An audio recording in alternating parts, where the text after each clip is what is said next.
Oi, gente, tudo bem com vocês? Nós estamos aqui no final do mês de dezembro, a gente tá nesse clima de véspera de Natal. E nessa época do ano a gente costuma ficar muito mais reflexivo, né? Ter as nossas reflexões, momento de introspecção, de fazer uma avaliação do que a gente fez no ano, de como foram as nossas vidas, se a gente conseguiu atingir todos os objetivos que nós traçamos, né? Muita gente faz isso e se prepara para o ano que vem a seguir. E hoje eu venho com um texto, eu venho com um conto do escritor Mário de Andrade, que vai dialogar, que combina bastante com essa data, com essa época. Mas antes disso, eu quero pedir para vocês, mais uma vez, apoio. Se você ainda não se inscreveu no canal, inscreva-se, ative o sininho para receber as novidades, dê o like nesse vídeo, comente aí também o que você acha desse texto que nós vamos falar, sobre o qual nós vamos falar, compartilhe com seus amigos, suas amigas, e se você puder apoiar ainda um pouquinho mais, eu vou deixar aqui na descrição o link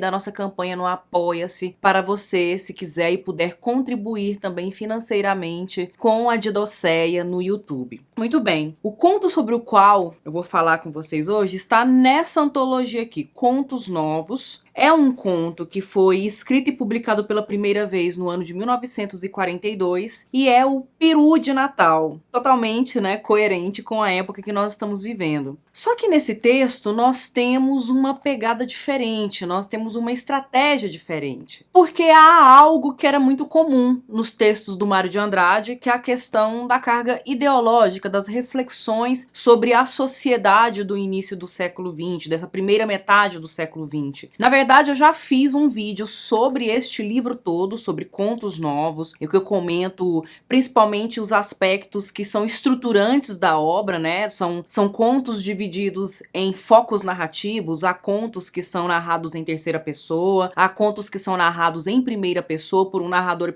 personagem que se repete, que é o Juca, que vai aparecer também em Vestida de Preto, que aparece também no conto Frederico Paciência, é o que narra aqui o Peru de Natal. Então, este conto aqui faz parte desse eixo dos contos em primeira pessoa, que apresentam uma subjetividade que analisa a sua época, que analisa o seu tempo. Eu vou deixar o link para o vídeo Contos Novos aqui na descrição e também no card para vocês assistirem, se vocês ainda não, caso vocês ainda não tenham assistido. E aqui nesse conto nós temos uma situação que é muito comum na classe média brasileira, que é uma família que vai se reunir para a ceia de Natal. Só que existe uma particularidade especial aqui, que é o fato de que há 5 meses, né, 5 meses antes, o pai do Juca faleceu. E aí é a primeira ceia de Natal, a primeira noite de Natal sem a figura paterna. E o que poderia ser muito melancólico, muito profundo, muito reflexivo, vem com certas doses de ironia, com certa crítica à realidade, que constitui a tradicional família brasileira, que é patriarcal, é tradicional, em alguma medida também até autoritária, né? A figura do pai é uma figura muito presente, de muita autoridade, de muito marcante, tanto é que nessa relação, nessa situação, família está ceando, ele resolve comprar um peru de Natal, né, para a família,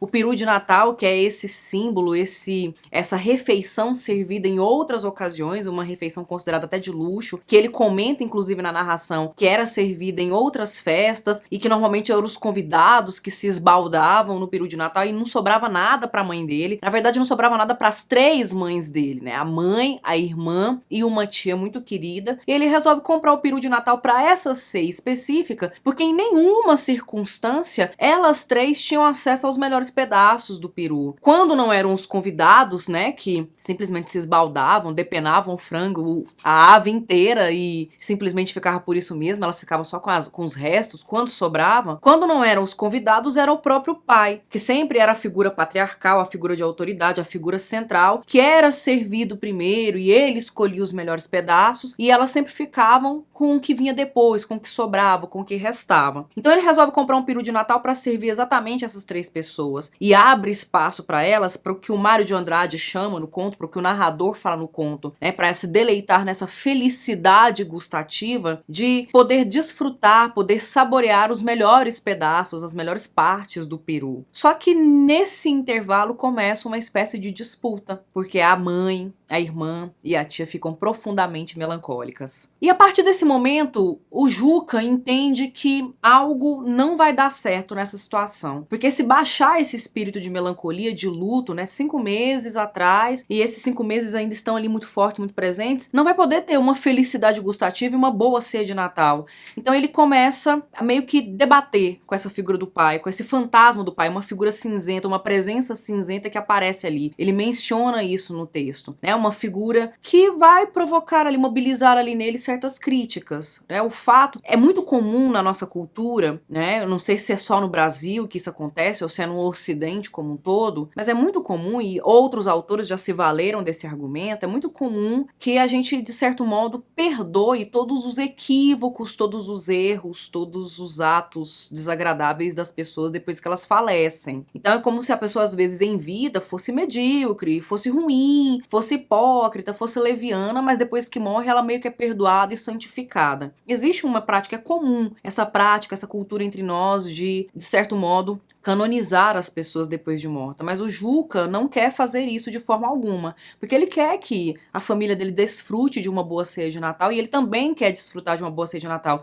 Ele inclusive é tratado dentro do texto como louco, ele é tido pela família como louco, que é o que tem os rompantes, que bate de frente com os padrões, que questiona as tradições e os conservadorismos, né? Essas imposições da família burguesa da primeira metade do século XX, ele não aceita essas verdades prontas e vai batendo de frente com uma série de padronizações que são impostas à família dele. Então ele é tratado como louco, então dele se espera tudo, e já que ele tem essa licença poética, ele enfrenta, e ele começa a evocar a figura do próprio Peru, né? O Peru também morto, então ele coloca 2 mortos em duelo na mesa da ceia de Natal. O Peru morto sendo evocado para duelar com a figura do pai, o fantasma cinzento do pai também falecido, né? E aí ele começa a argumentar para a família, olha, nosso pai estaria feliz de saber que nós estamos felizes, né? De que a vida continua, de que a gente está lembrando dele num momento de alegria e não só com tristeza. Então ele começa a fazer todo esse discurso para angariar, né, para conseguir alcançar o engajamento da família na ceia de Natal. Então o que seria um conto, seria um texto para simplesmente celebrar, lembrar ou homenagear essa data que é tão marcante, que é tão comercial, que para tudo, né, que mobiliza as pessoas de uma maneira quase que geral, aqui é um pontapé inicial, é um gatilho para reflexões, para o personagem fazer uma reflexão, uma análise sobre a própria estrutura familiar, que de certo modo dialoga, se conjuga com as reflexões que o Mário de Andrade faria sobre a sua própria vida, sua própria estrutura familiar, porque existem alguns aspectos em comum, né, entre Mário e entre Juca, o narrador. Ambos perderam o pai cedo, precocemente. Ambos tinham essas 3 figuras femininas na família, as quais eram consideradas mães, muito alegres, muito protetoras, muito bondosas. E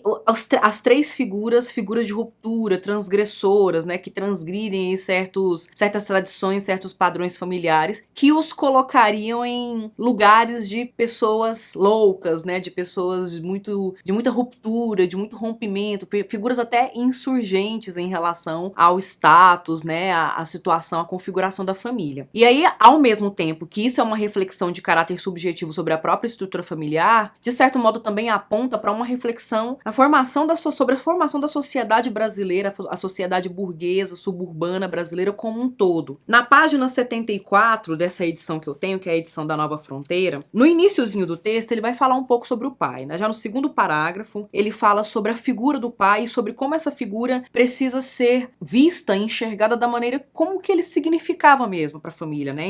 Não é o fato dele ter morrido que vai santificá-lo. Morreu meu pai, sentimos muito, etc. Quando chegamos nas proximidades do Natal, eu já estava que não podia mais para afastar aquela memória obstruente do morto, que parecia ter sistematizado para sempre a obrigação de uma lembrança dolorosa em cada almoço, em cada gesto mínimo da família. Então o que fica subentendido aqui? Que enquanto o pai era vivo, presente, era uma figura mesmo de cercear alegrias excessivas, né? De sempre estar ali com aquela figura austera, severa, rígida e também medíocre, comum e ordinária, barrando as felicidades maiores, mais efusivas, mais exuberantes. E depois de morto, a figura fantasmagórica espectral permanece e ele quer simplesmente eliminar isso, ele quer simplesmente se livrar disso para poder desfrutar de uma alegria maior entre a família. E aí eu me lembro de um outro trecho, não do texto, do conto em si, mas de um pós-fácil que há aqui no livro, em que ele vai falar sobre a estrutura da família burguesa, dessa família burguesa da primeira metade do século XX no Brasil, e de como essa estrutura, em certa medida, mutila as espontaneidades, as autenticidades de uma personalidade mais criativa, mais poética, que é o caso da figura do Juca. Ele vai até chamar os parentes dele de parentagem, que era um nome que o Juca vai atribuir a essas figuras dos parentes em outros textos também, que vem para punir, que vem para castigar, que vem para ser injusta, para ser preconceituosos. Quem não tem, né, gente? Quem não tem na família um tio, uma tia, um primo, que não é lá essas coisas de agradável, que a gente preferia passar essas festividades sem ver a cara, para evitar dissabores e desconfortos e constrangimentos. E aí ele fala o seguinte: parentagem é o nome pejorativo atribuído por Juca ao modelo familista constituído por grande número de membros, em que ficam escondidas no véu ideológico dos valores morais as diferenças econômicas e as relações opressivas entre supostos iguais. Então aqui, né, só nesse trecho aqui a gente tem uma série de críticas que o conto evidencia pra gente e que, em conjunto com os outros contos em primeira pessoa que eu falei, Frederico Paciência, Vestido de Preto, Tempo de Camisolinha, né, que são os contos narrados em primeira pessoa pela figura do Juca, que a gente percebe essas relações familiares que às vezes muito baseada em moralismos, em falsos moralismos, vem somente para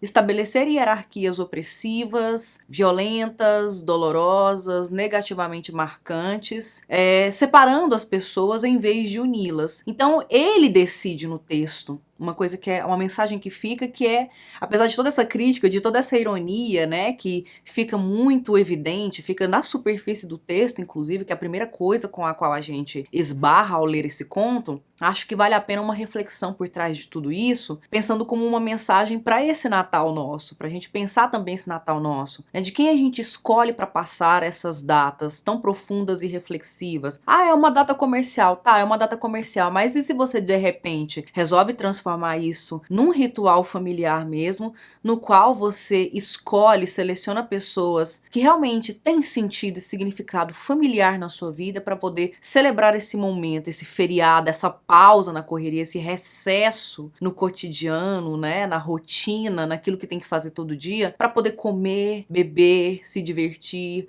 assistir a uma programação voltada exclusivamente para isso, com pessoas que vão agregar, que é o que o Juca faz. Ele decide insistir e enfrentar essa memória porque ele não quer estragar esse Natal com as pessoas escolhidas para a família dele, com as quais ele gostaria de passar esse Natal. Então, para além de toda a ironia, de todo o deboche, de toda a crítica, de toda a reflexão de caráter sociológico e até mesmo antropológico que o texto propõe, eu quero deixar para vocês, nesse Feliz Natal de 2023, que vocês possam passar esse momento, essa pausa e esse recesso com pessoas que realmente, para vocês, valham a pena desfrutar de uma felicidade gustativa. Eu agradeço a atenção de vocês. Eu fico por aqui e um Feliz Natal para vocês.